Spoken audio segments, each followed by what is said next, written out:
Kia ora tēnā tātou. Thank you for the warm welcome this morning. Here we go, Council Blessing. Ia mātou e whiriwhiri ana I ngā take kei mua I o mātou aroaro.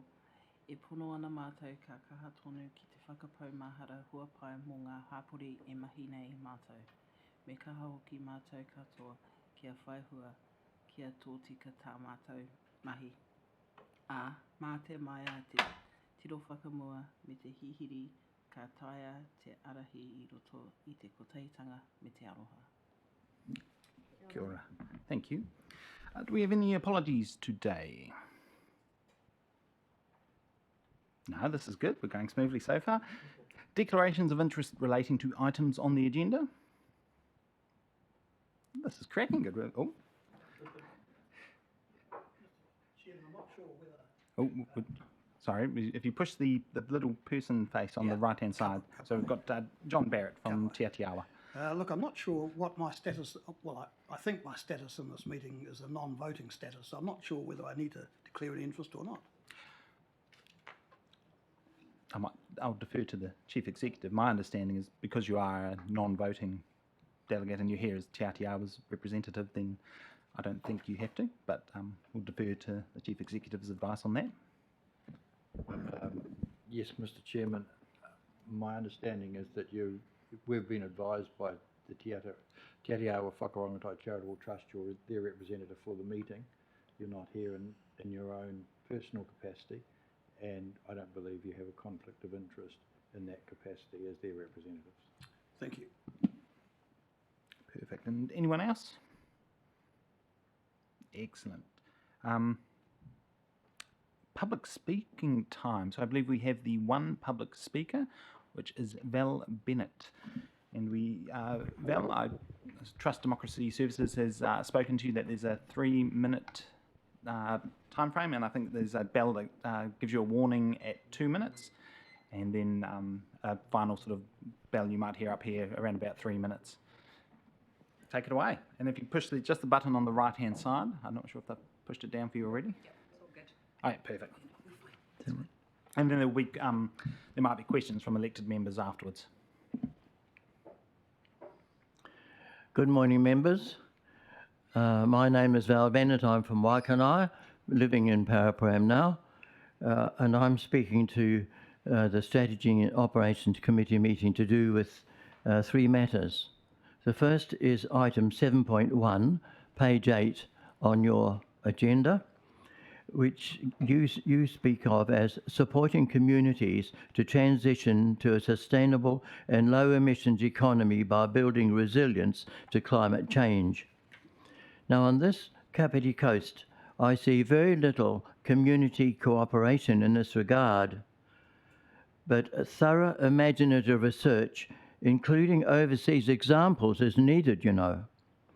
For example, I've seen how the city of Lismore, northern New South Wales, has built a solar farm that is already providing half the electricity for the city and currently is building the second half to cover the other bit.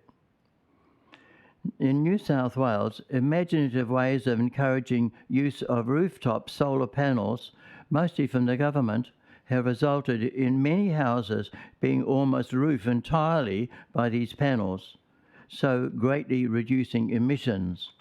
And I see that this could happen in New Zealand, but we're way behind them. Secondly, item 13G, climate and sustainability.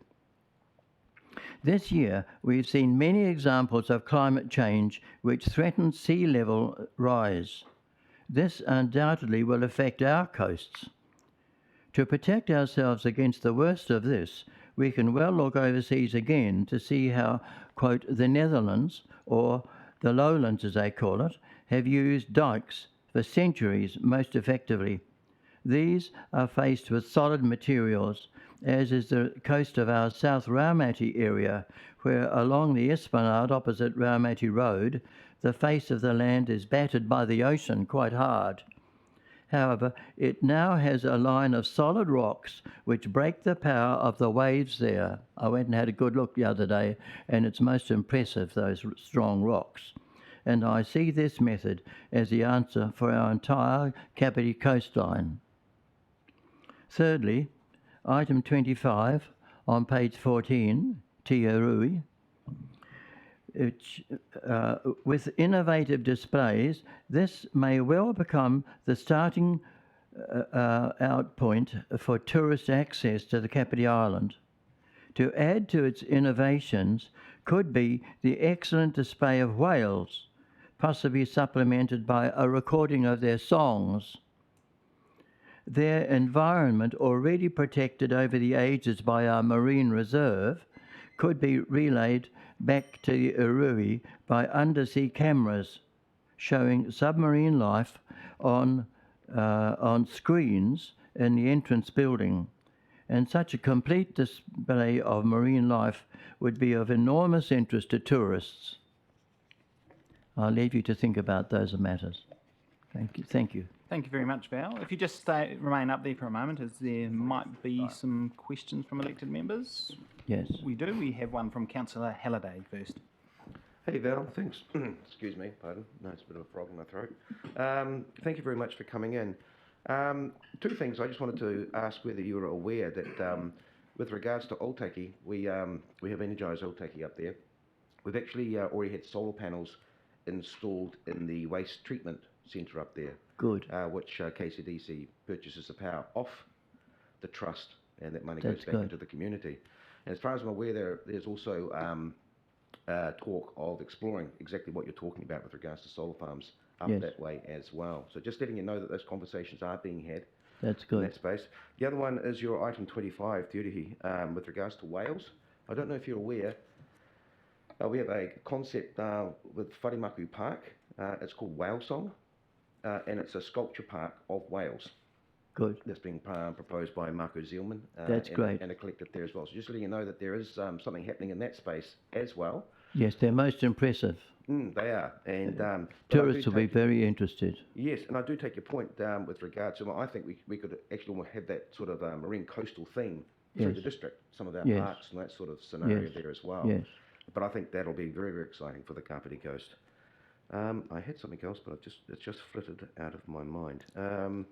That's it for me. Thank you. And thank you very much for coming in and bringing your thoughts and opinions Yeah, to us. good. The Marine Reserve has been there for a long time, and its contents are very interesting to tourists if they were able to look into it through the undersea cameras I'm speaking about. And look, I just wanted to comment, that was the other thing, actually. I'm on the board,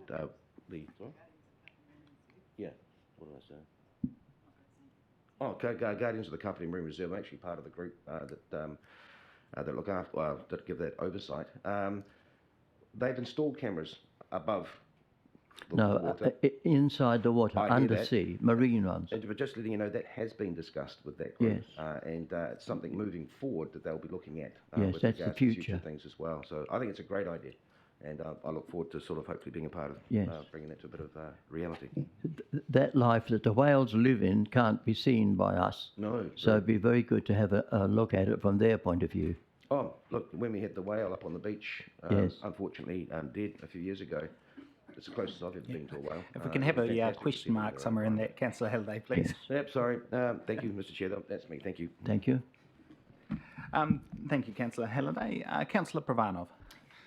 Thank you. Through you, Mr. Chair, thank you very much for coming along today, Mr. Bennett, to talk to your thoughts here. And I suppose because you brought them to the council table, I just wanted to ask specifically around item 7.1. So I agree that, you know, solar farming is something that would really benefit this area as well as wind farming.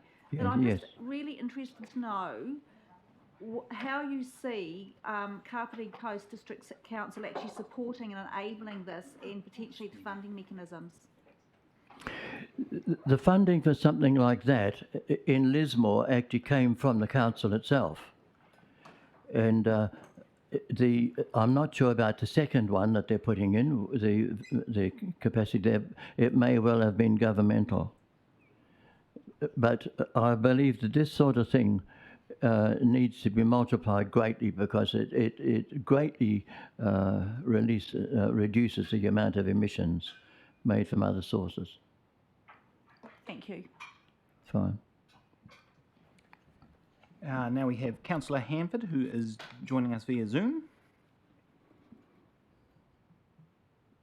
Kia ora, morena te whānau. Thank you, Mr. Bennett, for your kōrero and a very fulsome summary of your thoughts, and many of them I'm completely on the same page about.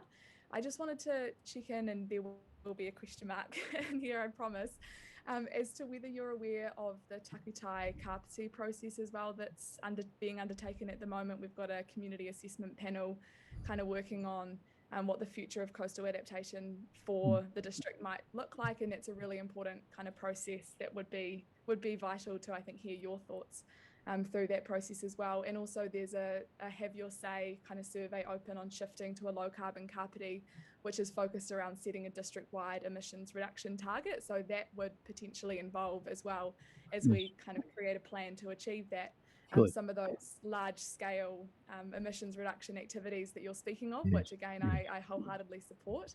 And you would have seen in the report as well that because one of the funding criteria kind of tick boxes is, as you mentioned, supporting communities to transition to a sustainable and low emissions economy, that we, after the kind of initial set of recommendations came to the table, we've now added that $200,000 climate and sustainability fund. So hopefully through that, as we develop the criteria, some of that could potentially be used if there was appetite in a proposal to meet that that kind of aspiration for the things you're talking about. So yeah, just wanted to make sure you're aware of those takutai kapiti kind of process, and also the shifting to a low carbon kapiti district-wide emissions target. Great. Perfect. I think that's an affirmative there. Were there any more questions? No, that's all from Councillor Hanford. And I think next we have Councillor Burnsville. Thank you. Morena Val, thank you so much for coming in today to speak to us. I think that it's really important to acknowledge your courage to come and speak to us in council today, particularly about Te Urahi and your support for it. I think that it's really poignant that you are a member of the Kapiti Coast community, and that you've previously been a community member of Waikanai and now Paraparaumu Beach. And I'm just wondering, with the interests of Te Urahi, how do you think it will enhance your well-being and your lifestyle as a resident of Paraparaumu Beach? The last question, please. I'm a little deaf. That's okay. My question is, how do you feel it will enhance your well-being and lifestyle as a resident of Paraparaumu Beach? The future is a long way, but it's so important for us to understand that we are actually nailing our coffins if we don't actually do this. So it needs to be advertised, spoken about, argued over, because unless we do, we're going to succumb to it as well. So I think the only way is advertising, speaking about it and bringing it up for the public all the time.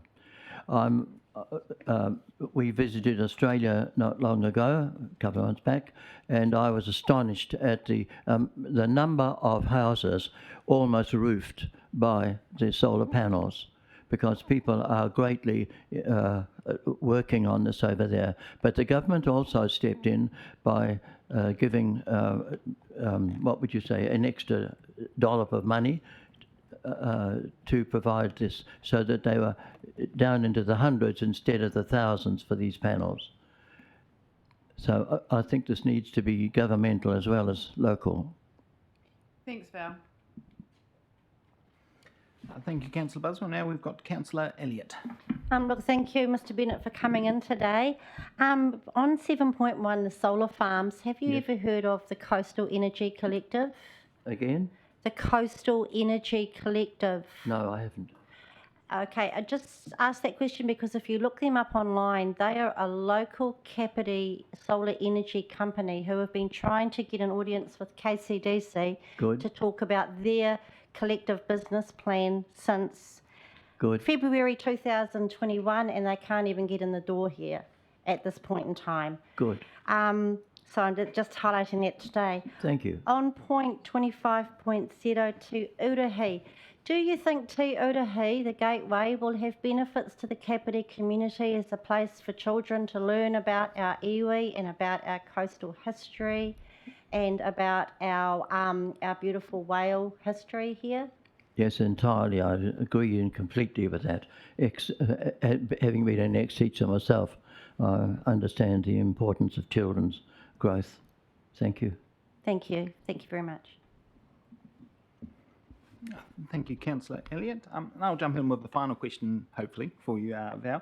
In terms of your second paragraph there about climate and sustainability, you talk about seawalls and what the Netherlands have done in terms of dikes to hold back the sea. Yes. Obviously, one of the big issues we have dealing with here in Kapiti is groundwater and seawater inundation coming up from underneath. And as we've seen over the last few months, where the groundwater, I think, the highest on record. How would you propose that we deal with that, given that seawalls don't stop the seawater inundating from underneath? The engineers of New Zealand will have to do a lot of thinking. In Holland, I saw that the Iselmere, the inland sea, which was so huge you could hardly see the mainland across it. It was very wide. But the water was going out from that inland sea at low tide. So the doors were wide open and the water was flowing out in a large amount. It wasn't pumped out. And I think those sort of imaginative ideas need to be followed a great deal by New Zealand engineers, and that's one of the areas that they need to work on, yes. I'm not an engineer, so I wouldn't propose any methods. No, thankfully I'm not either, which is probably why I'm sitting here. Thank you very much for coming and speaking to us today. We really appreciate it. Thank you too.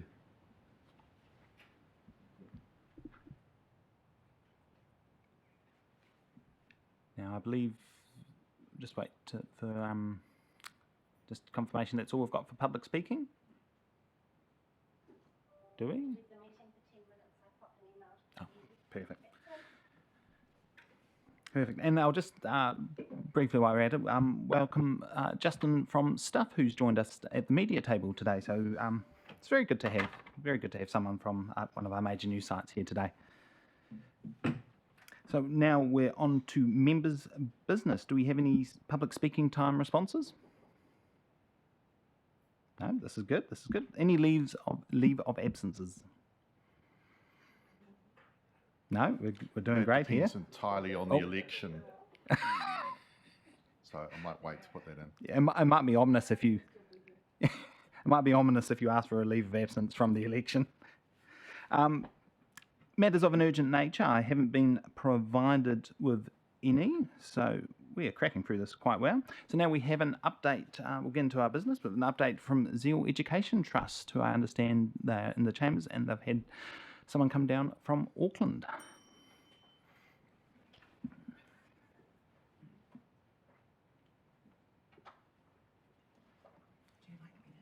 Yes.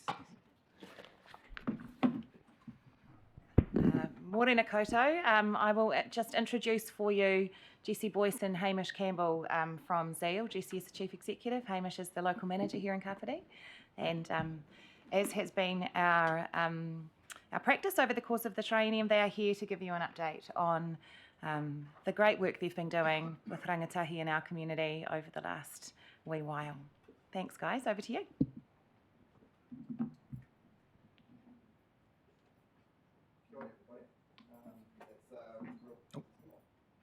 It's a little person icon on the right-hand side of that. Yep, you're Kia ora. good to go. Thank you for the opportunity to be here this morning. I'd just like to acknowledge all the diverse people that are here this morning and the communities that are represented. Just want to acknowledge mana whenua of this place as well, and just the privilege it is in what is a really significant week to be presenting our report this morning. And I have got a slide show for you. Do I have to push things, or does that... Oh, it's this thing here. Fantastic. Awesome. I want to just begin by introducing myself. Obviously, I'm Hamish. I'm a Waikanai resident. Me and my family have lived here for close to 11 years now. and we are constantly amazed and grateful for the privilege of being able to live in this community. And it's an incredible privilege also for me to work in such an important environment and to outwork a role that has such significant impact for our local young people. I want to acknowledge too that it's been a little while since we've been in this space. I think the last time that we presented was in 2020, and just due to COVID and I guess the messy nature of this season, the opportunity to be here was missed. But for those of you who may not be as aware of Zeal, we have been in Kapiti for the last, we're just entering our 8th year. So Zeal is a national organisation. We have 5 locations around New Zealand. We began in Wellington. Zeal was birthed out of a situation where a young person was killed in the CBD of Wellington. And as a result, and of the outpouring of shock around that death, a group of very passionate Wellington locals began Zeal in response to that situation, so that they could provide a safe place for young people to exist and to express themselves and to feel safe. And so I guess as that situation kind of like repeated itself here in Kapiti, where 2 young people's lives were lost, council, youth council and the community, put their heads together to come up with a solution for how to best serve and create safe spaces for young people in Kapiti. And Zeal was approached to set up in Kapiti and to provide that network of support to add to the already established youth providers in the area, like KYS. And we, I've been in this role for 3 years, and what amazes me is that I'm constantly running into people who tell me that their younger years in Kapiti have been directly impacted by Zeal. There are a lot of young people who are quite heavily involved in the political space, in the community space, that have been a part of our Zeal community and our Zeal whānau, and they are carrying on a legacy of what we consider to be just the outcomes of the work that we are doing in our area with our young people. Why Zeal exists is to support and empower young people to thrive.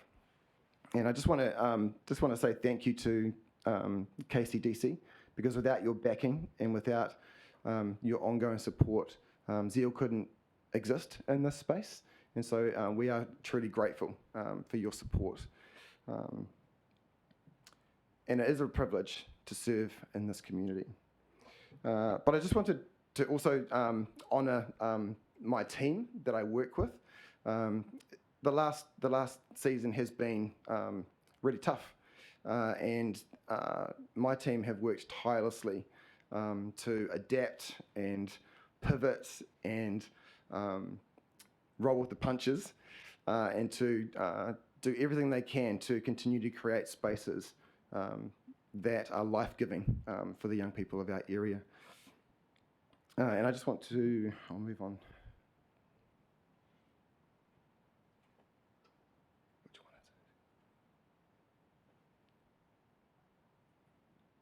is it? No? Technical problems. Sorry.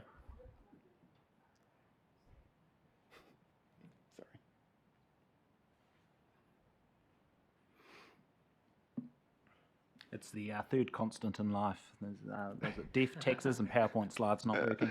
That is very true.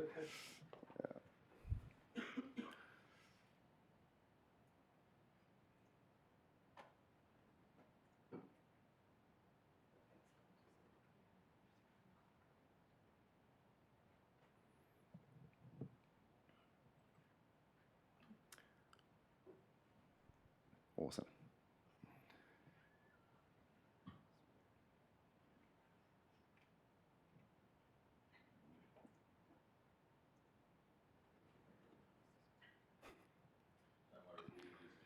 Yeah.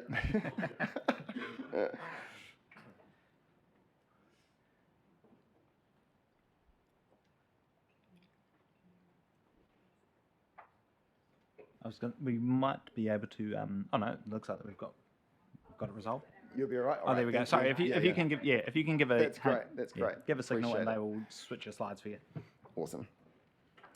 Yeah, so this slide just, for me, represents, I guess, over the last probably 24 months, we have obviously realised that, there's a large amount of the work that we would consider to be our normal scope of work became unavailable to us.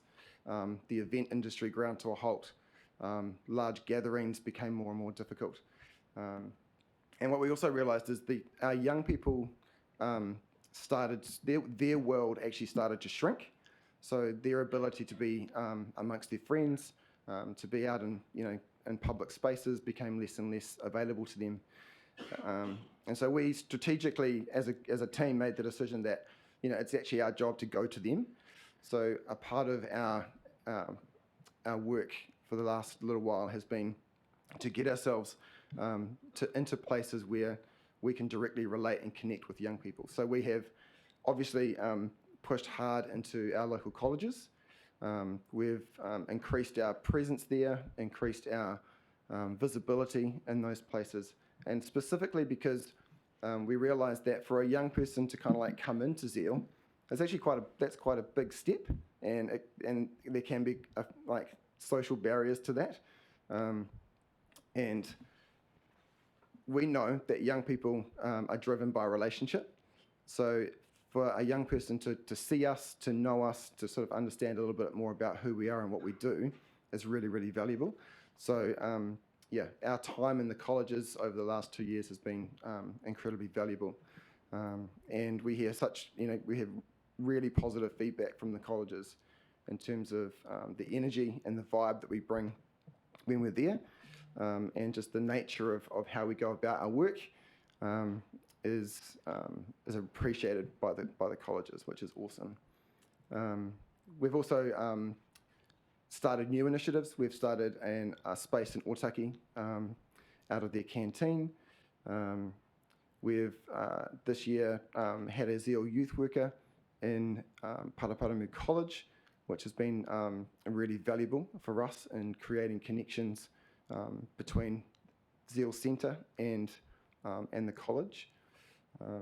And where we've been able to, we've maintained our hang spaces, we've maintained the events that we've been able to run in order to, just keep some of that consistency and some of those more foundational places for Zeal to do their work.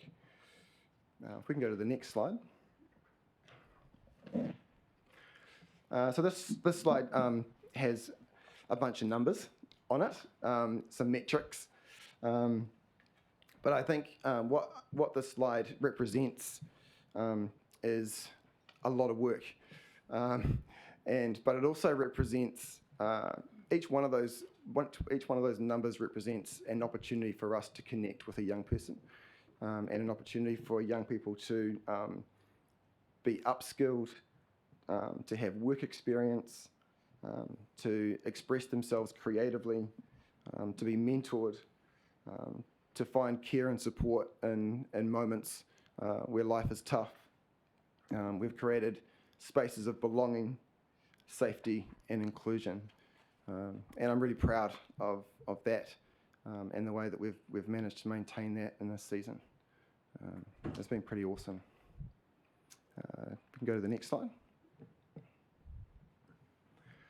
One of the areas that I think I'm most proud of in terms of the way that our team has operated and taken on a new challenge over the last couple of years is the way that we've jumped into this thing called Akonga, which is an MYD fund that is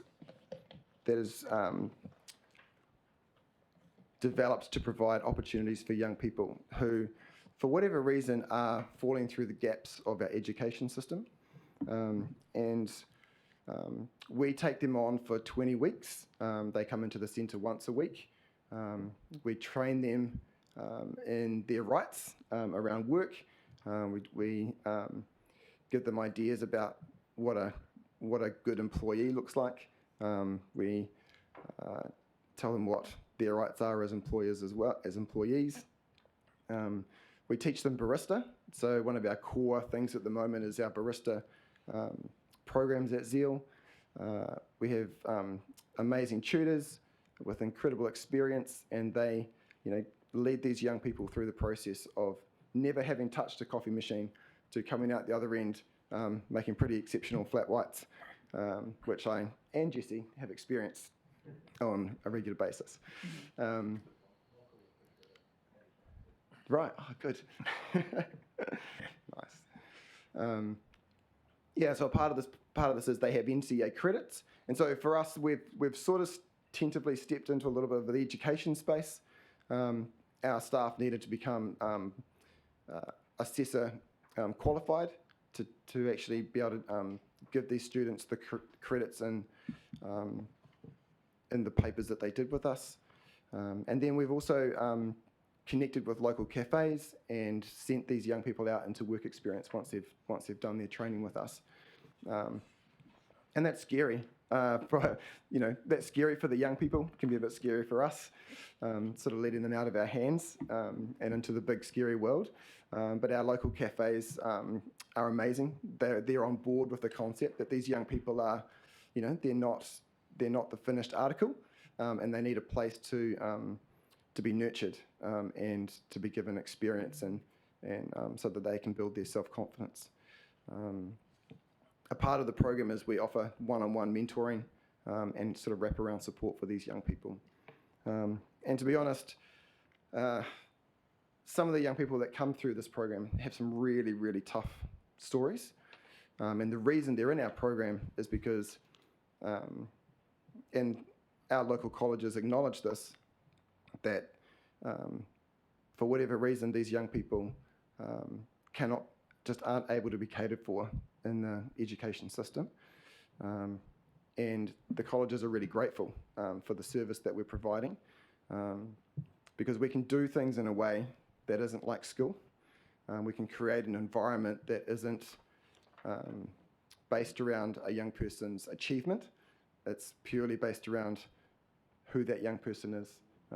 We take them where they're at, and all we're trying to do with them is to build them up as individuals and to give them opportunities to either step out into the big world or to reassess kind of like their journey with education. And it's been incredibly successful. I would say probably like 80% of the young people that we have through this program, and we've had 40 young people through this program over 2 years.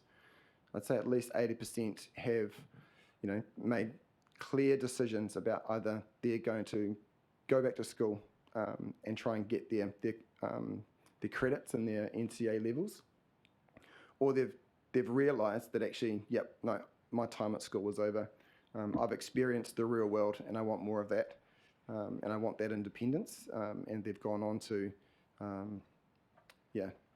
some of them have gone on to work in the cafes that they did their work experience in. Others have realised that cafe life is not for them, which is all good. But they've been out in the world applying for jobs and doing really well. Cool. Next slide.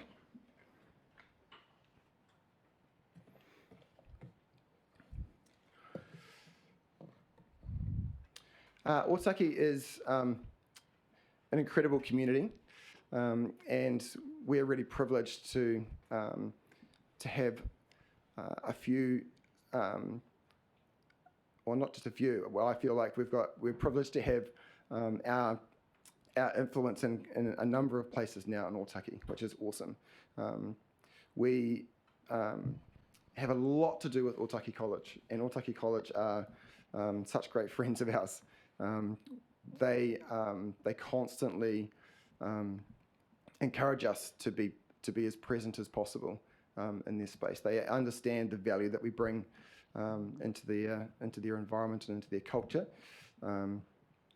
And we've developed a couple of new initiatives. We've developed an Otaki hang space out of their canteen, which started. So originally it started as us ferrying young people from Otaki down to our centre with the help of some Otaki locals, which was awesome. But what we realised was that actually these young people need somewhere that's in their community. And so we reached out to Otaki College and just asked if there was a space that we could use to run that, and they kindly offered us their canteen.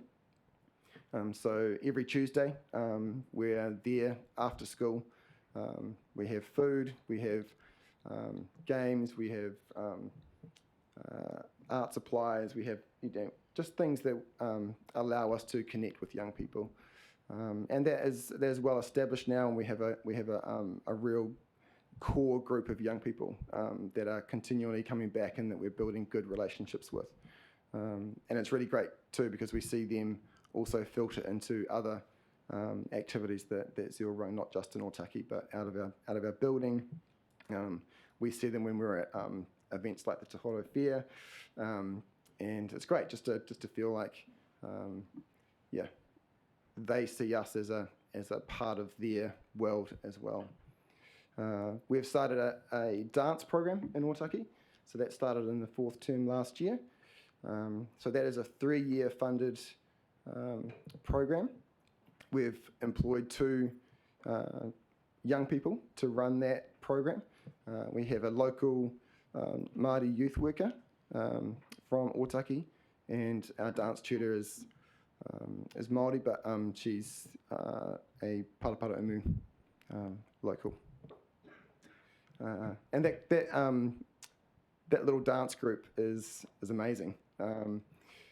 We have a junior class and we have a senior class, and our dance tutor actually, during COVID and with some illness and stuff, had to step out, and one of the senior girls actually really stepped up and helped lead the junior class, which is a great development opportunity for her. And I think she's even, through that experience, she's even starting to see that, well, maybe I can. Maybe dance is an opportunity for me in the future, which is really cool. We're really looking forward to, stepping back into some of that event space in Otaki. We will be a part of the Kite Festival next year. We've just had our coffee cart at the Te Horo Fair. And so, events allow us to be more visible and to spread, the word of who we are and what we're about.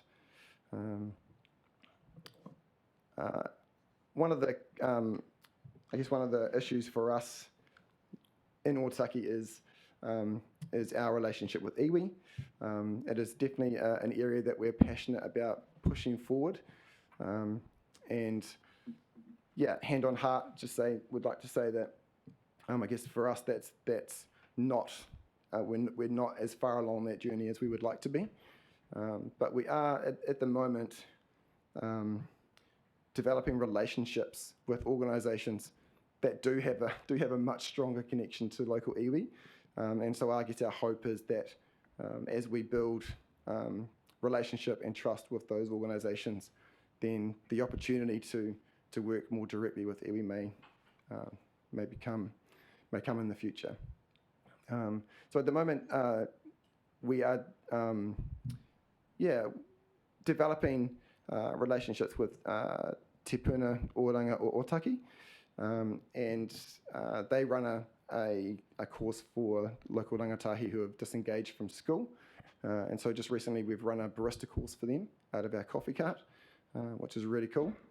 And actually some of those students were at Te Horo Fair working out of our coffee cart. So I think I'm most proud of the fact that we are starting to provide real opportunity for rangatahi Māori in Otaki, and answering some of those questions and challenges that we discovered sort of in our surveying around the lack of spaces and opportunity in Otaki for young people.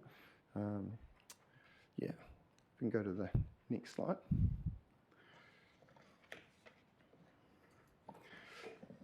I just wanted to, I guess, give you just a really brief kind of like insight into the way that Zeal works as a youth development organisation. I guess we don't, all the areas and I guess places that I've just talked about, they are individual programs and events and spaces, but when we think about those things, we see them as creating an overlapping network of opportunities and spaces where young people can flow in and out of. And so a young person might come to an event, but then they might also join a program, and they might, through that program, start to come to our Zeal hangs, and then find a place where they can serve or where they can be upskilled. And what I see is like young people sometimes moving sort of from those smaller circles, and they transition their way into like the more heart of Zeal, around our hang space. And I guess the youth development side of that is that for any young person, we try to look at them holistically. So we try to see that when we first encounter them, we want to honour who that young person is, but we also want to make sure that we're offering them opportunity to develop and grow. And I guess some of the markers that we kind of use to evaluate like how we're doing in that space is seeing young people start to go from being a consumer of our services to more of a participant of our services. And then also eventually becoming someone who gives back into our services as well. So they are holding culture in our Zeal spaces. They're informing other young people of how they're supposed to behave in our spaces. They're protecting resources within our spaces. They are becoming kaitiaki for us. And and I would say that at the moment, like our hang space is probably the busiest it's ever been in terms of on how many young people we have in our space on average. That has really ramped up in the last, I'd say, 10 months, and we had a lot of very new, very young people in our space, and I think a lot of that came through our Year 8 visits to the primary schools, and that was another area of like having to pivot and adapt, because we would normally invite young people to our space, but because of COVID, the schools were reluctant to bring their students into our space. And so we just said, hey, look, let us come to you and we'll just present who we are. And funny enough, that's actually had a much greater result than them coming into it. I don't know, I'm not quite sure what the science is behind that. But for whatever reason, when they encountered us and coming into their space, it really made them want to engage with us at Zeal. So, so those young people are really just they're kind of like the new young people of Zeal, and we are, we're already seeing, maybe 8-9 months down the track with those young people, that there are a number of them who are already displaying those qualities of kaitiaki, and we will do our best to sort of like nurture that and find ways to kind of like formally train them and to create leadership teams in different areas where they can serve within Zeal. All right. So looking forward, I really feel at the moment like, even though this last season has been difficult, I feel really positive about the position that we're in at the moment. When I look at the life that's happening in all of our spaces, and the energy that's in all of our spaces, I'm really excited about our future. And I guess for us, we're determined to make sure that where we put our energy has the greatest impact for our young people in Kapiti. We see incredible value in our work ready programs, and our Konga has rolled over for another 12 months, so we're really excited about that. That means 20 more young people can come through that program. We will now go to the Year 8s in Kapiti, and a part of going into that space as well is that I think, when I talk to schools like Otaki College actually, who have Year 7 and 8 students, and some of the local primary schools close to us, there is a massive gap in the well-being of those older young people in that primary setting, and the opportunities that they have to get help when life starts to become a little bit more difficult is really challenging. So we've just started a pilot of a program at Kapiti Primary called Manawaroa. It is a resilience, well-being, self-worth enhancing program, and our hope with that is that as we develop relationship with them, they will then transition more easily into our Zeal spaces and programs. Because I feel the earlier that we can intervene when a young person is struggling, the better the outcome later on. So we definitely want to be further up the cliff, and preventing some of those long-term impacts for young people. And Year 8s are awesome. They've got lots of life, lots of energy. We want to further develop our Otaki partnerships to provide opportunity for rangatahi Māori, and we're just going to keep pushing and taking every opportunity we can in that community, whether that's just providing sound for organisations, or if it's providing a stage trailer, or if it's just backing young people to run things in their community that they want to do. That's the space we want to be in. We want to be there to serve. So our college youth work has been a real success.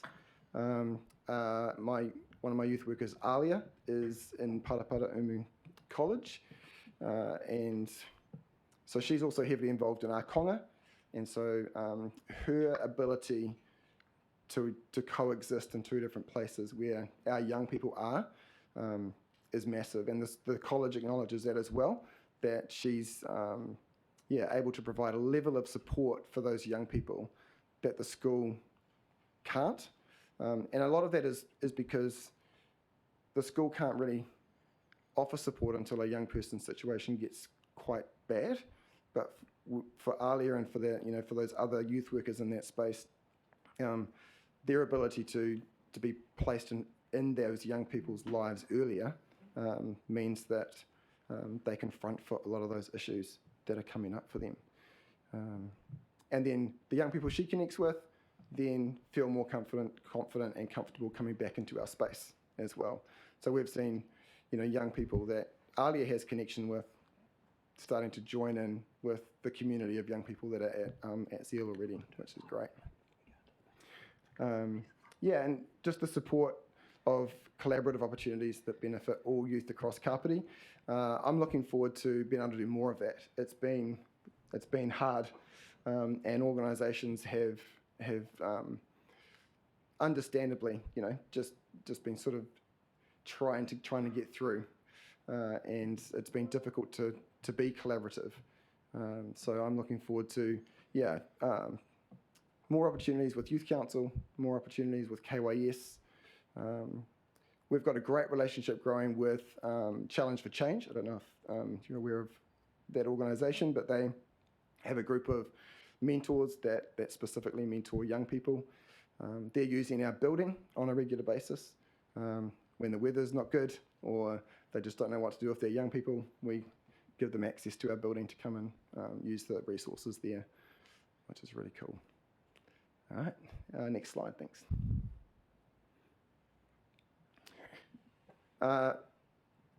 Obviously, the future for Zeal in Kapiti needs financial support, and KCDC is a major player in that picture. But as an organisation, we are committed to creating a sustainable income, and there's just a few lines there about the things that we're chasing. We're pushing hard around government multi-year contracts, supporting rangatahi, and Akonga is one of those things, and there are other opportunities in the pipeline as well. I know Jesse is working incredibly hard on a national and local business sponsorship drive, and maybe you can talk about that later. We're obviously always chasing the contestable grants that are available, and trying really hard to sort of like get ourselves in front of larger community trusts as well. There is talk going on about year-on-year youth support contracts with government agencies, which would be really valuable for us to be a part of. And then also just our local facility has incredible potential, and we're always looking for opportunities to hire that out to generate income, and to also hire out the resources that we have, like our stage trailer, like sound gear, just to help supplement our income in that space. And next, is that? Oh, no, that's it. But I wanted to finish just by being able to, I guess, bring it back to why we do what we do. And I just wanted to talk about a young lady who came to us through our first Akonga intake. This young lady was kind of like a walking statistic. She kind of had every barrier that a young person can experience in her life. She was in OT care when she came to us. She had an incredibly hard family situation. Her dad was engaged with gangs and a drug sort of like lifestyle, and that was a path that I think she felt was like almost an inevitable for her. When she first came into our centre, she never made eye contact with us, and she always held herself in a way where it was like, there was, my walls are up. I don't want you to know me. I don't feel safe. And as we journeyed with her in our program, and I look at her and I just think, man, like her bravery to kind of like just keep coming and to keep being present in our space was amazing. And what we figured out really fast was that she was incredibly intelligent, street smart, and someone you don't mess with. But what she'd lacked was just the ability to see those things in herself. And so as she developed through the barista training, as she was able to make coffees for us, I think one of the big things with this program is like these young people get such immense joy and satisfaction from doing things for people. So when they come to us and say, "Oh, do you want a coffee?" we go, "Yeah, it'd be great." And so when they come and deliver that coffee, and we say, "Thank you," we appreciate that so much. Like their eyes light up because they see that they've got a value, and they're doing something for someone else, which is awesome. So this young person was like that. You know, the more she made coffee for people, the more her eyes lifted, the more her demeanor changed, and she started to talk more, open up about what was going on for her. As she came to the end of her akonga, she was so nervous about her work experience. She was, I think she was actually in the car outside the cafe trying to decide whether she was going to do it or not. And our programs coordinator, Monique, actually developed a really strong bond with this young lady. And she just kept encouraging her, just saying, you've got this, And so when she did her work experience, she was amazing. She flew through it. She really impressed the cafe owner, and to the point where they were willing to look at her as an employee. But again, this young lady was like, no, the cafe life is not for me. So as her time with us came to an end, she had made some significant decisions about what type of person she wanted to be, what type of life she wanted for herself. Now we still have contact with her. She's has a full-time job. She is forging a life for herself that is really positive. And I think as we reflect on our role in that, it really fills us up, and just makes all the effort and all the, I guess sometimes the heartache that you experience with these young people worthwhile. When I think about akonga, I think about her, and I think about the difference that being in our environment was able to make for her. It was pretty special. Yeah. But I just want to end just by reminding that by reminding you that Zeal exists to support and empower young people to thrive, and that's exactly what I feel like we were able to achieve in that situation. Yeah. Thank you for listening. It's been great. Cheers. Perfect. Looks like we've got some questions lining up for both of you, so we'll start with the Deputy Mayor. Kia ora. Thank you so much for that update, and it was great to come and visit you and get a bit of a personal update around a month ago, and to have a look around and see what's going on at Zeal. I've got a few questions, if that's all right. When I came to visit, we talked a little bit about that older age group, 16 or 17, through to 20, which we're also trying to, provide services for. Do you want to talk a little bit about that age group and how Zeal can benefit them? I think what we realise is that age group in particular are really hungry for upskilling. So I think, at the moment, Zeal has a lot of younger people who are probably, more engaged, I guess, on a day-to-day basis, like coming through hangs, being involved in our programs. Where we see the older age group really engaging is through our barista programs. And obviously we have young people in that age bracket who have been with Zeal for a long time and are, really entrenched in Zeal, and see actually that Zeal has provided for them an outlook on life that they may not have had before. But to answer your question, I think that older bracket of young people in Kapiti, they need opportunity, and they need people to provide spaces where they can upskill, and I really feel like Zeal's doing that, and that space for us is only getting bigger. Yeah, that's great. That kind of outcome focused delivery. Yeah. So another question. So as a musician, I'm really interested in your kind of music program.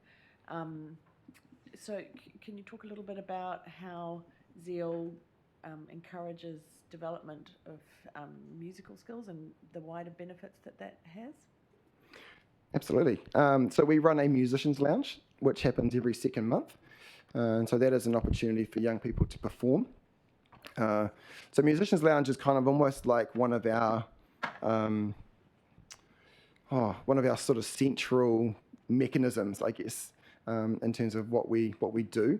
So musicians lounge pulls together our barista students. You know, sometimes they'll provide coffee and hot chocolate in that space as work experience.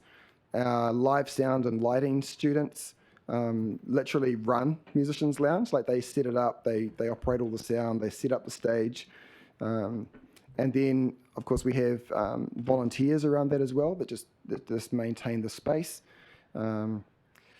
The musicians that perform on stage are local musicians from colleges, from some of the places like House of Sound.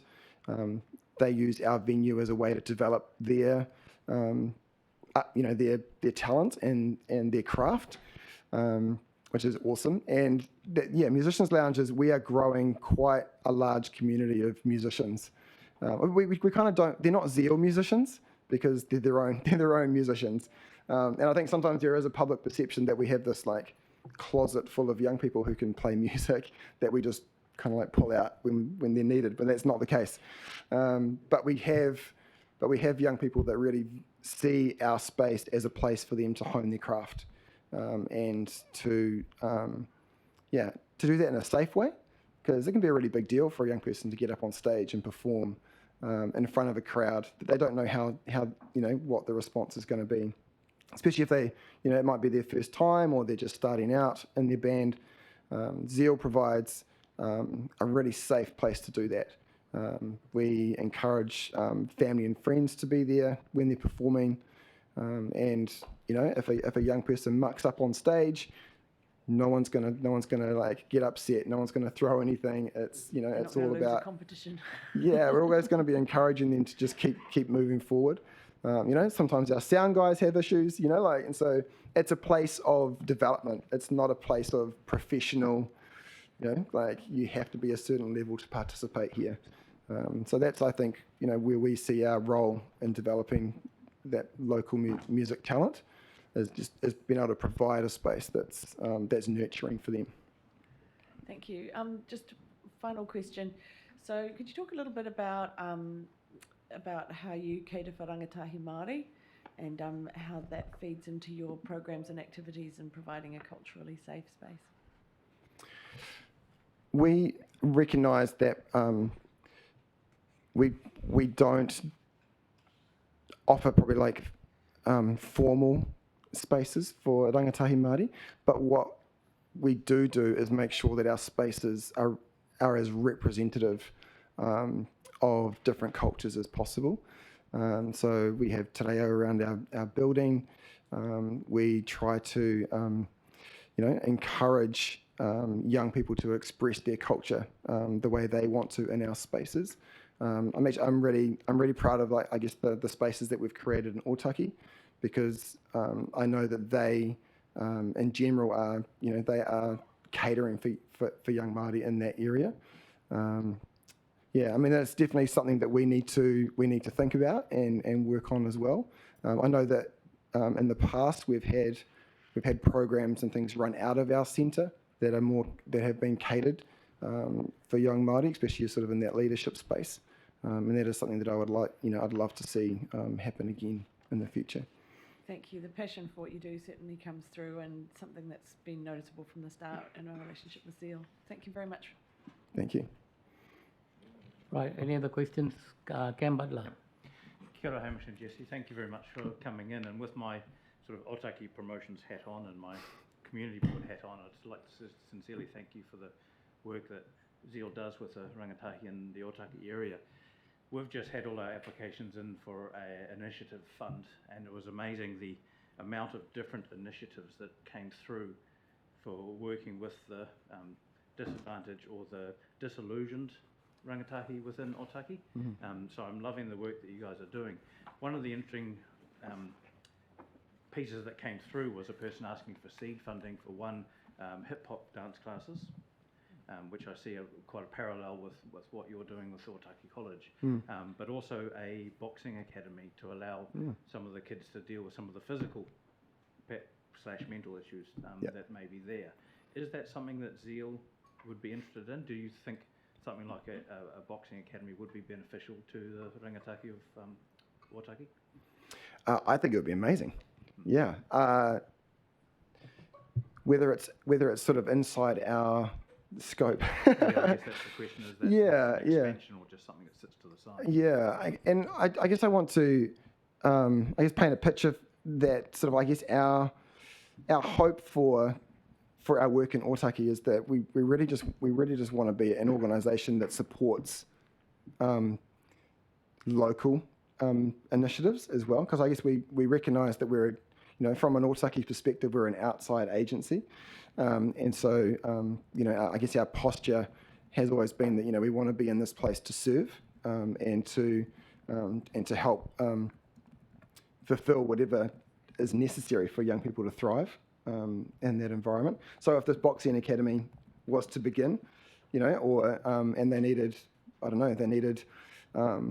a sound system for the opening day, like whatever it might be, or they needed to talk to someone about youth development models or anything like that. Like that I think is where we see our abilities to come to the front in that point. Yeah. Does that answer your question? Yeah, that's fine. That's great. Yeah. What we may end up doing is potentially sharing contact details between these people and Zeal to see whether there is some collaboration possible there. Absolutely. That'd be amazing. Yeah. Thank you. Thank you. Yeah.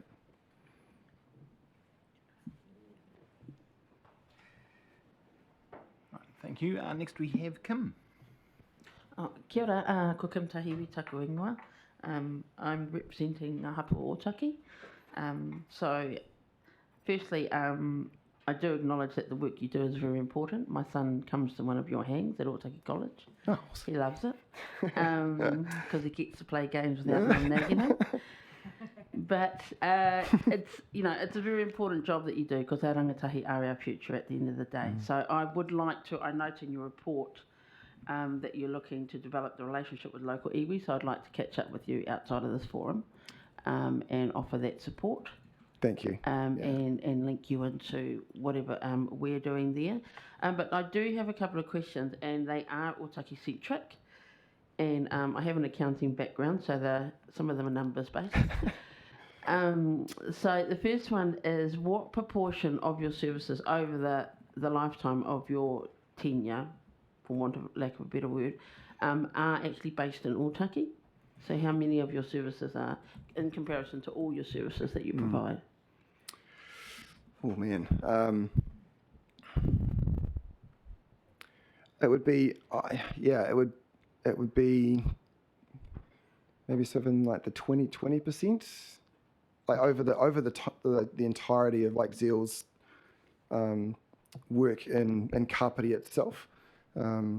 Obviously our centre is in Parapara Umu, and so I guess when Zeal was first floated, like one of the really important aspects of the development of that contract was around the ability to provide satellite services, and so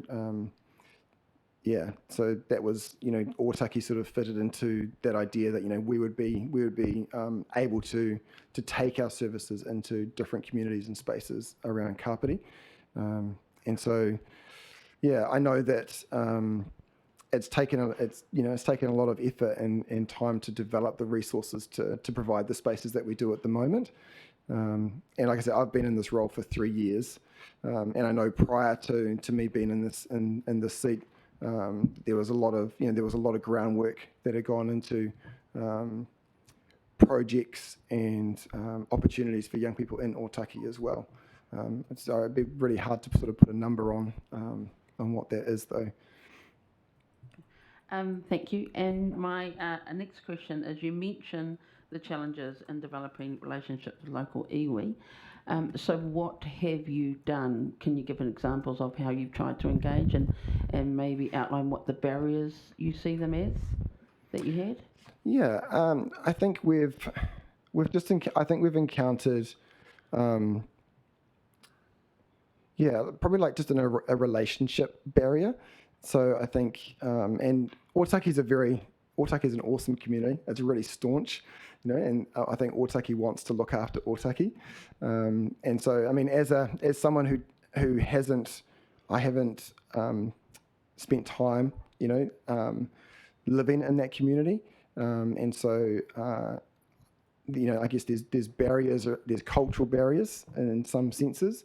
And we at the beginning of 2021, I know we sent letters to all local iwi, sort of like just requesting a meeting and just an opportunity to explain like who we are and what we're about, and to see if there was any way that we could develop a relationship that was equally beneficial going forward. And our response that we received, we had Ngāti Toa come and visit us.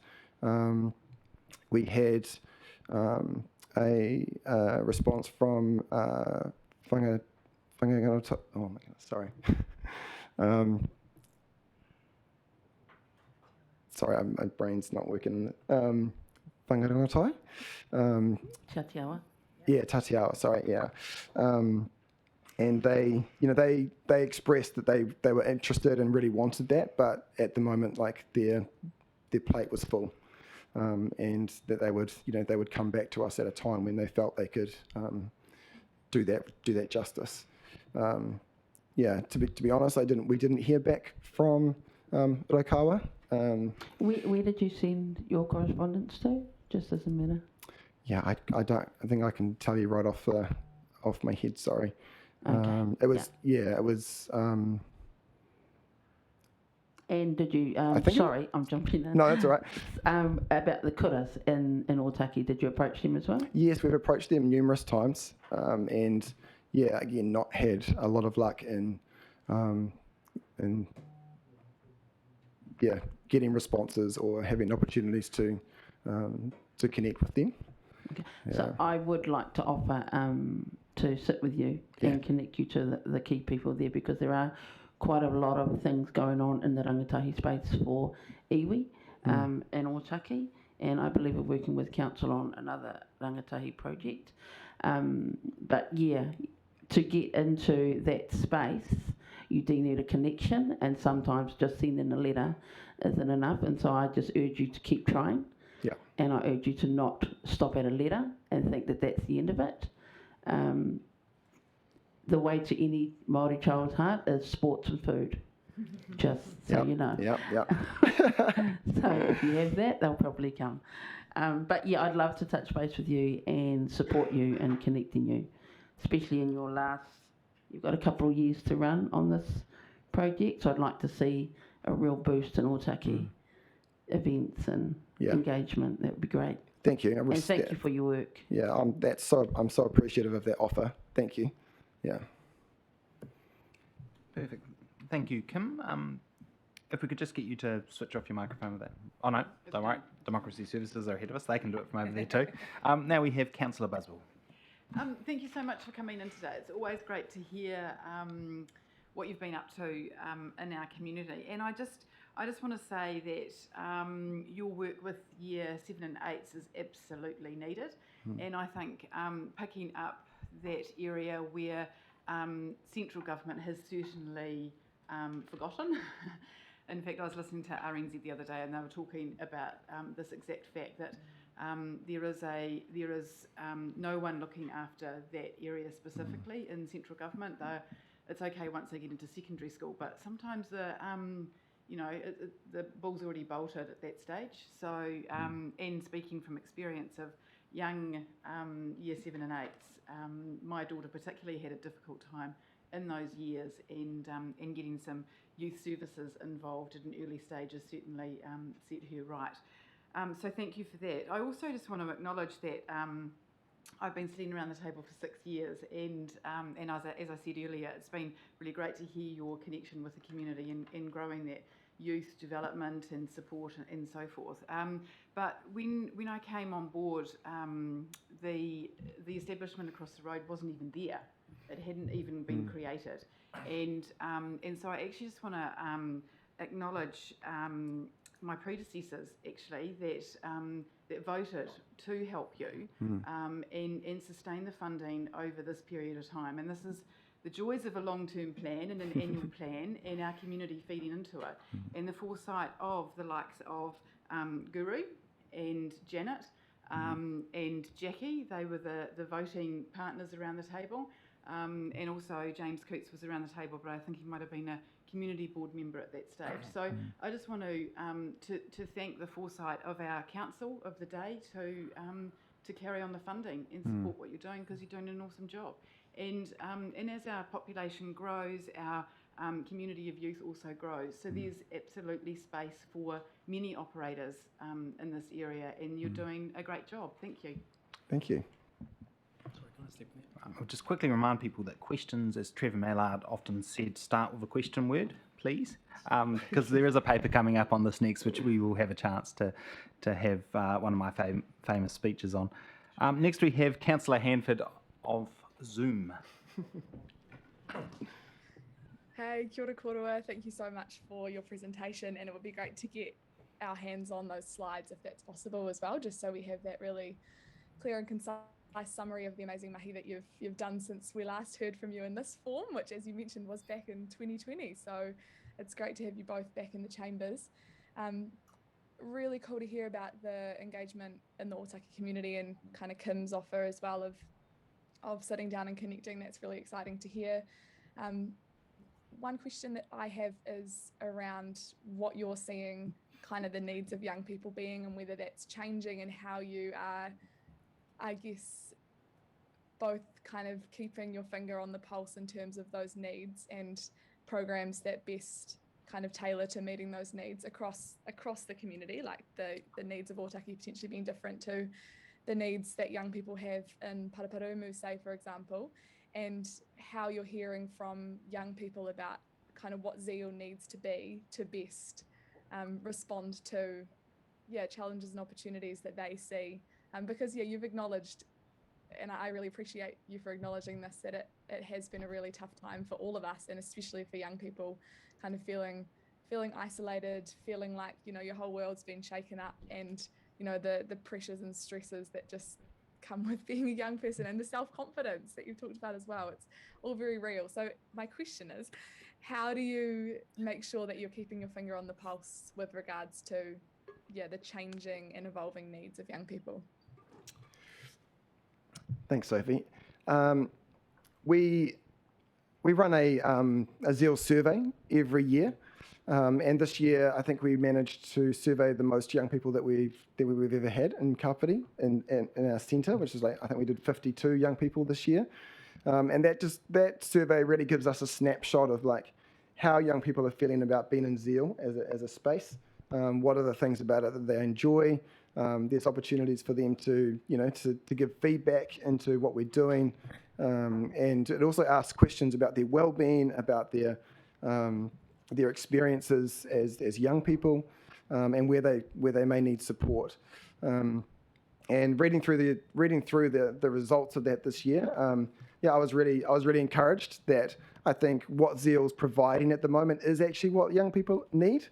I think there's been a lot of anxiety in our youth community about COVID, about how that's impacting their education, and like I said earlier, I feel like the world of our young people has shrunk a little bit, but I do get the sense now that they're wanting to re-engage, they're wanting to do more as these restrictions lift, as we kind of get back a little bit more on a normal path.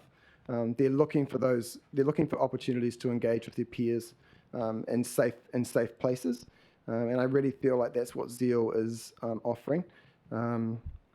I think what's really difficult, I guess, from a youth development perspective, is that so often, I guess, the success of your youth development often from the outside is based on like what you get your young people to be able to do, and how they perform or how they what they produce. And so what we've really noticed, I guess, over the last 2 years is the ability for young people to do more has actually been reduced.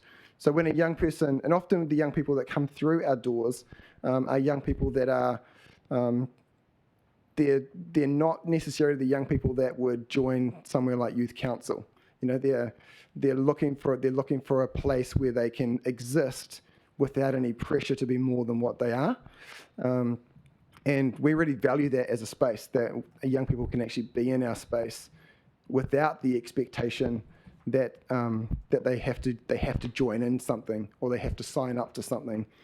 Those opportunities are always there, and we're always looking to encourage young people in that direction. But I think what I see on the ground is that young people are wanting to be young people. They're actually wanting to let loose a little bit, and I think that's awesome. And I think as the next year sort of unfolds, that I think maybe there may be more energy and more capacity within our youth community to participate in more formal and more more activity that is based around like event creation and that sort of thing. I mean, I know that our young people tell us that they wouldn't want anything to change about Zeal. Sometimes they tell us we need more food. I don't understand how that could be possible. We have a lot of food at Zeal. They keep telling us they want sleepovers. I don't think that's going to happen. But I think what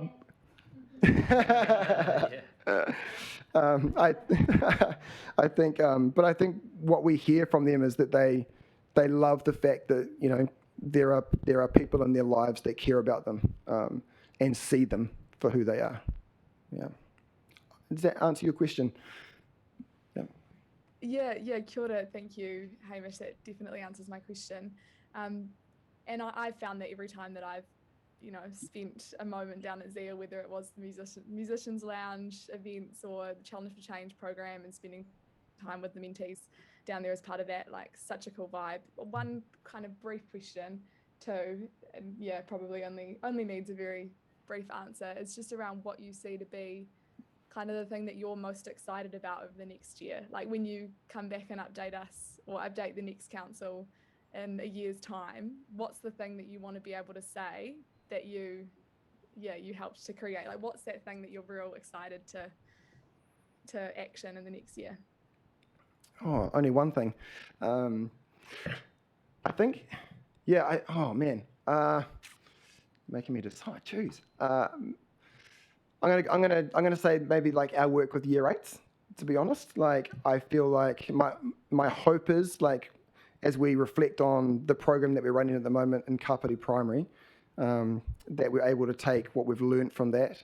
My long-term goal with that is that we have that program running in many more of the primary schools in Kapiti, that we're able to create relationships with young people that become long-term relationships for them, becoming Zeal young people.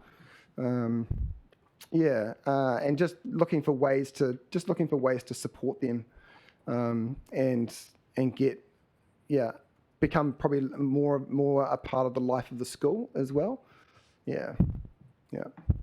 There's plenty of other things that excite me too. Perfect. Next we have Councillor Coots.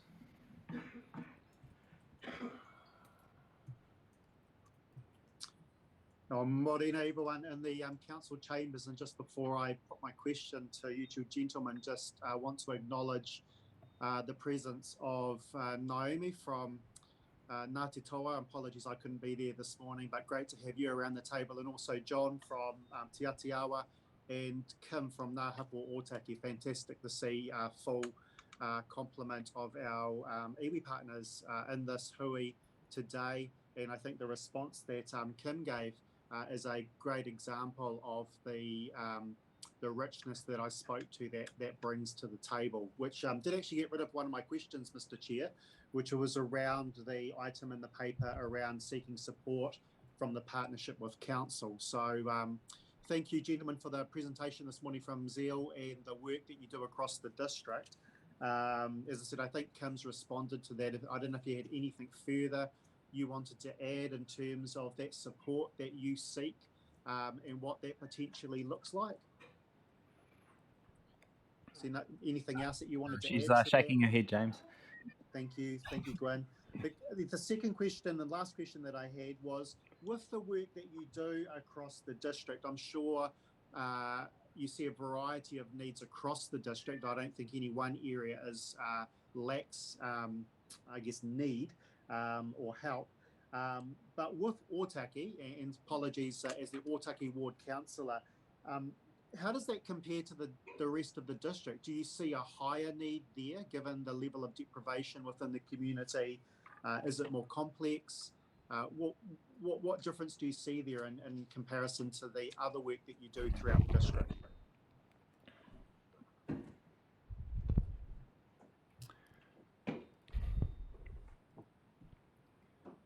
I think I would answer yes.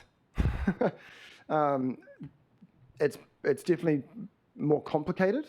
Not young people are young people, and each young person kind of like brings to the table, their own complexity, and I think possibly the relationships that we're forging with young people through our Otaki hangs, I definitely do feel like there is a higher need in terms of like support or a lack of support, really foundational support for young people, that what they're contending with in their life is, it's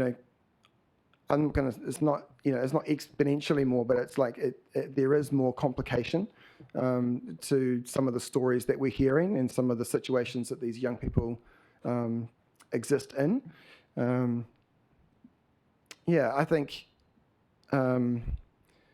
obviously issues with Otaki that are really obvious are like accessibility, for us to kind of like see our Otaki young people more often than that once a week is really dependent on how often we can get there. It's difficult for young people to move freely outside of Otaki community. And I think that is a real issue, and possibly an issue that it would be great to see council, and I'm sure you are, but like to progress and to push forward as much as possible. I look at organisations like Te Puna, Oranga o Otaki, and the work that they're doing with rangatahi in Otaki, and I just think that is amazing. And I guess we sit a little bit further down the line in terms of the age bracket that they do, and so the young people that we engage with mostly are a part of the Otaki College community, and I know that school and the teachers of that school like work incredibly hard for their young people. And I know that they do deal with a lot of complex and challenging issues. I know that just recently, Otaki community has dealt with the deaths of a couple of rangatahi, and that the ripple effects of that within the community were huge. And so that may not have answered your question, but so I definitely see that there are complex issues, and I don't think Zeal has all the answers. I think we can be a part of the answer. Awesome. Thanks so much. Cool. Thank you. We've got Councillor McCann next. Thank you, Hamish. Great presentation. I was wondering, we've got a paper coming up next which discusses Zeal again, but I thought it might be a good opportunity to ask you about one question that relates to your presentation. but sneakily is actually about the next item. It's how are you planning for the reduction in funds coming from council?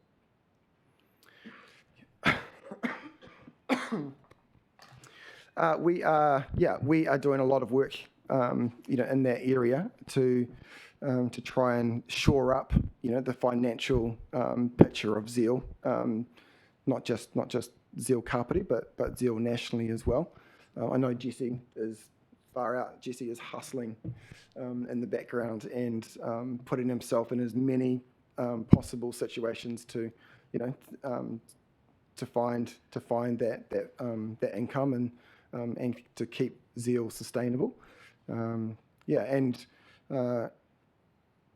I think probably would say right now, like there are a lot of opportunities that are coming down the pipeline that are going to really help that funding picture for us, which is awesome.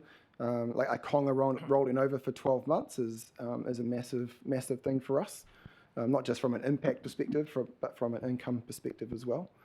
Is it appropriate to hear from Jesse about what some of those opportunities are? Because from a council point of view, obviously we want to try and ensure continuation of service, that we're not ending up in a position, say for instance, like the Mahara Gallery, where suddenly we find that there is a massive shortfall in funding and we have almost an emergency decision to make. So I'd be very keen to hear how that continuity is going, how you're planning for that. Yeah, kia ora koutou everyone. I do have a voice. I am here, if you're wondering. So just a bit of context. So part of the national function of Zeal is to support local leadership. So you'll see me sort of in the background, but it's to support local leaders, to develop local leaders to support their communities and their young people to thrive. Just speaking directly to the question, so we are aware of the decrease in funding over the remaining 2 years on the contract. What we're doing is we're setting ourselves up for a financial model that's has two parts to it. One is the long-term sustainable part, so that's the existence of the centre and its operations and very baseline core services. And then the second stream is the year-to-year funding that we'll receive for additional programming based on whatever the needs are that are identified within the community and what partners we can find, whether it be through government, through business sponsorship, through philanthropic sector, to meet those needs and then provide that resourcing so we can get away with our delivery. So to address that gap as it shifts, we're exploring some passive income options or sort of that require a lower level of our effort. You would have heard Hamish speak to the option of the sublease of the building or of the hireage of the building in certain ways, or even us sort of being able to share the building with like-minded non-profit organisations who will be able to address sort of that cost for us. We're also exploring local endowment funds potentially and having a bit of a campaign around that, so that can be a passive income stream as well. I guess we're looking at heaps of different scenarios where when it does come to 2 years down the track, we have a multitude of legs to that stool that can support Zeal Kapiti long term. The work has begun. National contracts like with MYD and with Creative in New Zealand that are multi-year are the beginning of that. So the idea is that we continue on that track. So when we meet that period, we still have a great relationship here, but there's a lot more people at that table to make sure that we're shored over for the long term. With those multi-year contracts, what percentage of those contracts is paying for the operation nationwide, and how much would be going locally? Because you've talked about having a baseline operation. What does that baseline operation look like, and how do those multi-year contracts or government contracts end up feeding locally as opposed to the nationwide organisation? Yeah, so the national government contracts, so that would be a part of that second stream. The idea is that we wouldn't be in a cycle every year, every 12 months, thinking about, oh, how are we going to fulfill that extra leg that we need for the sustainable table that we need to keep Zeal working long term. So there's year-to-year national contracts. If they're multi-year, they may shift over sort of into that first stream, if that makes sense.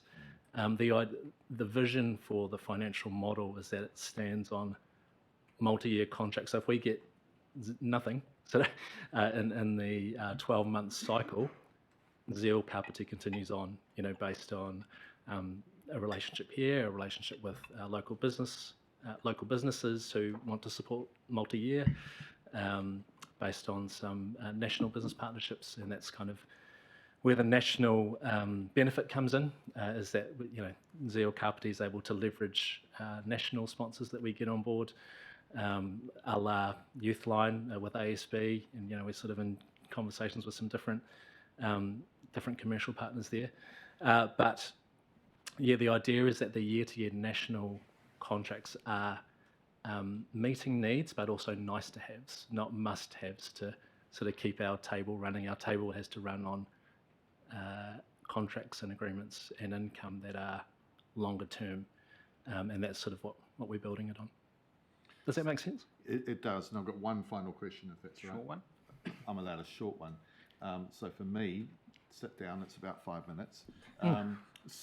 So do you see our funding as absolutely required to ensure that there is some form of service here? Because I'm just thinking in terms of our long-term plans, whether we should be realistically thinking that money can be phased out or not phased out. What's your honest opinion about? Yeah, the financial model of Zeal is that the council is a partner. So in any region that we're in, council's a partner with us, and they're a partner for long-term contracts. We're extremely thankful that 7 years ago we all sat at this table, my predecessors, Brooke Turner, David Orchard, the team here, and agreed that when we got to this period, this would be a period where we would but would be in full rollover mode with figuring out what that long-term picture looks like. Our model for our financial picture is we do have a strong local government partner. Alongside that, we have a major trust partner. So for this major trust, it's Wellington Community Trust, which we're sort of partnering with and working at how that sort of grows over time. And also local trusts. And then we've got our passive income piece, which we're sort of working on in the background, and that'll be developing over the next 2 years. And that's sort of the model that it operates from. I am open if we discover something, in the future, where we can find a complementary major partner that's multi-year. But we haven't cracked that yet, being honest, across our regions. But that's a model that's served us well for the long-term sustainability of Zeal running for the last 25 years. So hopefully that answers your question. Those candid answers. Thank you very much. Yeah, thank you. I appreciate it. Councillor Halliday. Through you, Mr. Chair, I'll be succinct. Look, I can remember you guys coming to community board, our business association about 7 or 8 years ago. I was always impressed with your tenaciousness with regards to lobbying and advocacy, and it's good to see it's still there. Look, from what I've heard today, it would seem to me, I'm interested in your opinion on this, that COVID has given you a push into diversity, and it seems like you've got more of a handle on the wider community as well. So would it be a fair call to say that you're actually feeling like you're maturing into this space a lot more? Yeah, absolutely. I do feel like, COVID in some ways had forced us to rethink our strategy. And I think we knew that there was a shift in strategy coming anyway. I think, Zeal in its inception needed to operate in a different way from how it can operate now. So when Zeal started, there wasn't a facility. A lot of Zeal's work was satellite, pop-ups, that sort of thing. And I think as I stepped into the role, some of that legacy kind of like carried over into sort of like what my idea of what this role looked like. But I think as I've sort of, I guess, matured into this role as well, and got a better handle on the wider picture of our community, it's helped shape our focus around some of those areas, like like the school, like really pushing into the schools, getting where our young people are, that Year 8 picture, the Work Ready program picture, trying to focus where we feel that the impact is the greatest for the needs of our young people. Yeah. Cool. Thank you for the answer. And look, the other one I just want to, you've sort of answered, rather than pose a question, I just want to acknowledge, we through the election campaigns and stuff, civics has been an issue with regards to our youth not really knowing much about it. And I just wanted to acknowledge the fact we've got 49 leaders, 9 youth leaders supporting Zeal activities. And you also talked about you finding that you're breaking down the barriers for kids in the community and political spaces and leadership roles as well. So I just want to thank you for your work in that space. So I can just talk to that really quickly. And that's actually a really important part of where we want young people to develop to, is how are they contributing back to community. So once we address or we support them to address core needs, dealing with any sort of healing or trauma, which we do in partnership with KYS. What's the next step from there? It's skills development, it's getting out into the workforce, it's contributing back to the community. And so, that's a part of that model, which Hamish alluded to earlier, around a lot of people in the community having a connection back to Zeal as a young person. And it's that impact that sort of permeates throughout the district. Councillor Pravanov. Thank you, through you, Mr. Chair. Thank you for Hamish and Jessie coming along today and giving a really detailed, I suppose, report back to us about all the great work that you're doing, and I suppose how you've pivoted over since over the last year or so. So my question, so I'm the Waikanai Ward Councillor, and I suppose my question is around. I was really interested in hearing how you go out. You found that the best way to engage with our young people is going out and actually into their space. So we've got a Zeal building here in Pauparamu. You've got a college in Otaki that you go and meet with people. But for the people of the young people of Waikanai Beach, Pika Pika, Te Horo, how do you actually go out and engage, meaningfully engage with those people and support those people when they don't actually have a space to go to, other than potentially in Mahara Gallery, in Mahara Place, where a lot of people are actually meeting there informally because they don't have any other space. So I'd be really interested how you're engaging with that part of the community that is actually really quite diverse in terms of transport needs and, I suppose, location. Sorry. I'm a Waikanai resident. I don't have teenagers, but I've got a growing family, and I do recognise that Kapi's are fascinating geographically place. Like all these communities have their own flavours and and issues around access and that sort of stuff. I think in terms of how do we engage with young people from those different communities. I think for us, from a resource perspective and from, I guess, a time perspective as well, for us, we really, I guess, looked at, where are our young people most of the time, and for us that was the college. So, a large, I'd say, a majority of young people in the teenage bracket in Waikanai would call Parapara College their space. And so for us to be in that environment as much as possible, connecting with them, is probably our best strategic way to be communicating and influencing them in that space. I know a number of those young people that do live in Waikanai come to our building for our after-school hangs. I've wanted to run things in Waikanai, which hasn't transpired yet, but I know like with the skate park there and different things, we've helped support the movies in the park that happens at Waikanai Park, which is pretty awesome event to be involved in. But yeah, I guess for us, like the school space is at this point in time the strategic avenue for us to connect with those young people. But yes, definitely realise that every little pocket in Kapiti has some things going on which do need to be looked at and addressed. Yeah.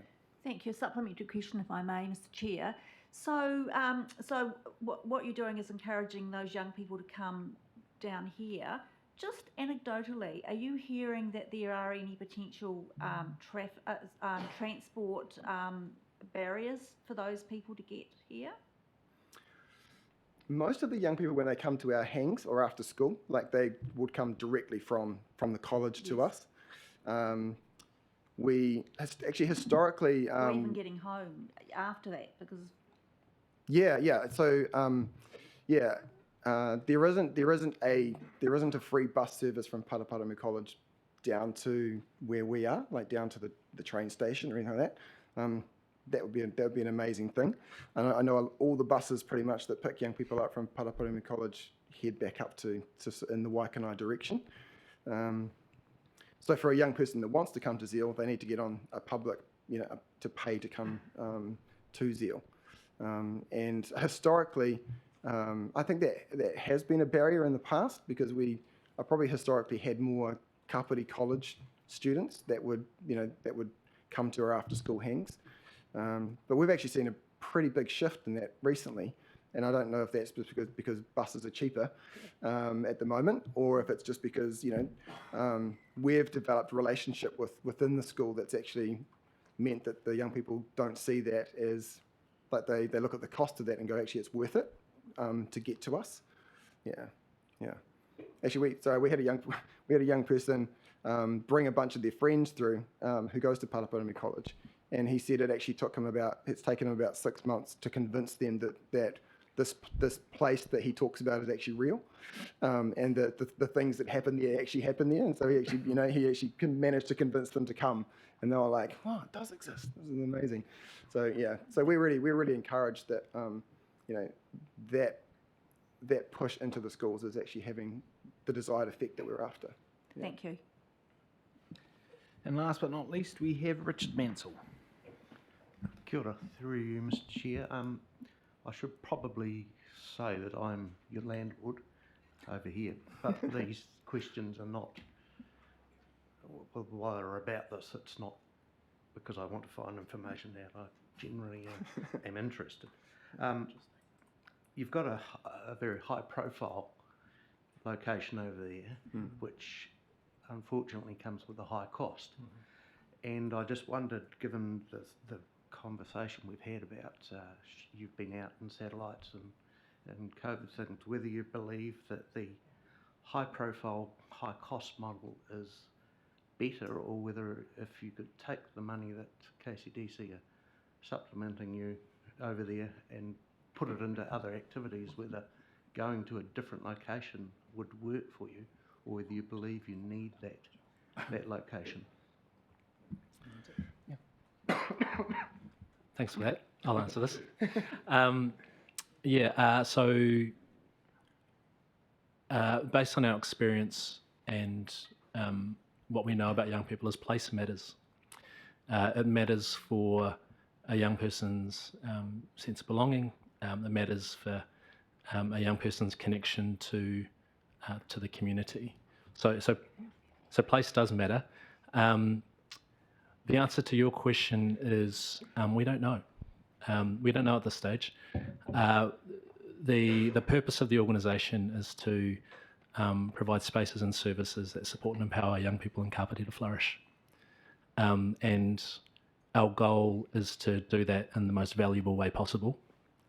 And so at every decision point, we need to keep that at top of mind and be willing to pivot where we can, and when we're able to make sure that we're delivering on that purpose, not just for us, but for the outcomes of council. That Kapiti would be a safe place for young people who are resilient and connected. So yes. So want to hold your question as a we don't know yet. We know that we have an agreement. We know that it serves us well for now. And then as we continue to be responsive to the young people of Kapiti and their needs and their desires to thrive in this community, that will be our barometer for the decisions that we make. Thank you. Thanks. Well, there being no further questions, I've sort of managed to defer one to the report. I'd like to thank you both for updating us. I think the fact that we've been going for about an hour and 40 minutes on this sort of shows how important the role you play in our community is, and I guess the importance of council's interactions with you and how we support you in that going forward. So thank you very much, and very well done for standing up there for an hour and 40 minutes without water, without chairs and all that. You've done very well. I wouldn't have done so well. So thank you very much. Yeah, we appreciate it. Thank you. And sorry, I just want to say one more thing. Just acknowledge sort of council's support. So I want to thank you at this table for that. And we look forward to just an ongoing conversation on how we can make Kapiti a better place for young people. So thank you. Cool. Thank you very much. Thank you. Just in the interest of time, given we have been going for nearly 2 hours, we're going to have a break for about 10 minutes. So we'll come back just after 11:30, where we'll crack on straight into the report about Zeal, and hopefully you've asked all your questions during that, so we'll just blitz through it. And I'd also remind you that we at 1:30 we do have to start the Audit and Risk Subcommittee, because we've got the auditors from Ernst & Young in, and they're only available till 2:30. So sort of imagining that we've got the Three Waters Better Off funding paper coming to us, and that will, I imagine, be quite a lengthy discussion. So potentially at 1:30, what we may have to do if we're still going is we may have to just adjourn strategy and operations, then we'll launch into audit and risk, and we promise we'll be very quick, because we've got to approve the annual report to come back to council before the end of the triennium. So then strategy and operations will, if we've got the time, we'll reconvene after audit and risk, or we'll reschedule it to conclude on another day. But just bear in mind we do have that time pressure that's coming up. So we'll see you shortly after 11:30.